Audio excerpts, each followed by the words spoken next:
বিভিন্ন দাবিতে নির্বাচন কমিশন ঘেরাও করে বিক্ষোভ করছে বাংলাদেশ জাতীয়তাবাদী ছাত্রদল। নির্বাচন ভবনে আছেন সহকর্মী মাহফুজা মুসলিহ, সরাসরি যুক্ত হচ্ছে তার সঙ্গে। মুসলিহ, আজকে দ্বিতীয় দিনের মতো বাংলাদেশ জাতীয়তাবাদী ছাত্রদল নির্বাচন কমিশন ভবনের সামনে বিভিন্ন দাবি দেওয়া নিয়ে তারা অবস্থান কর্মসূচি পালন করছেন। এই মুহূর্তে কি আছে আপনার কাছে জানাবেন? দিনভর এই পর্যন্ত কিন্তু আমরা দেখছি যে নির্বাচন ভবনের সামনে ছাত্র দলের যে বিক্ষোভ সেটি কিন্তু অব্যাহত রয়েছে।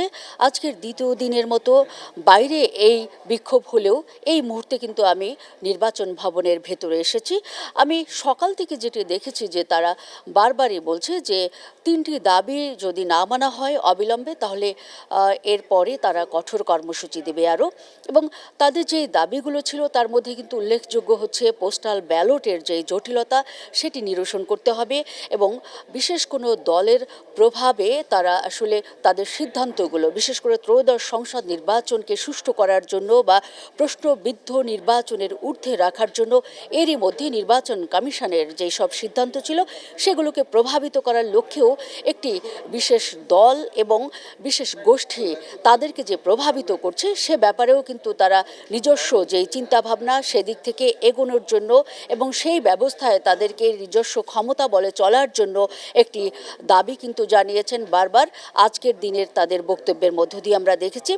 তবে যে বিষয়টি আমরা লক্ষ্য করেছি যে শাহজালাল বিজ্ঞান ও প্রযুক্তি বিশ্ববিদ্যালয়ের যে নির্বাচন সেটি বন্ধ করার ক্ষেত্রে তাদের যে দাবি দেওয়া ছিল এই 2 দিনে, সেটি কিন্তু এরই মধ্যে নির্বাচন কমিশন থেকে কোনো সদুত্তর না পেলেও আমরা জানি যে আদালতের পক্ষ থেকে এরই মধ্যে একটি স্থগিতাদেশ এসেছে এবং সেই বিষয়টি নিয়ে আমরা জানতে চেয়েছিলাম এখানের যিনি নির্বাচন কমিশনার আনোয়ারুল হক তার কাছে।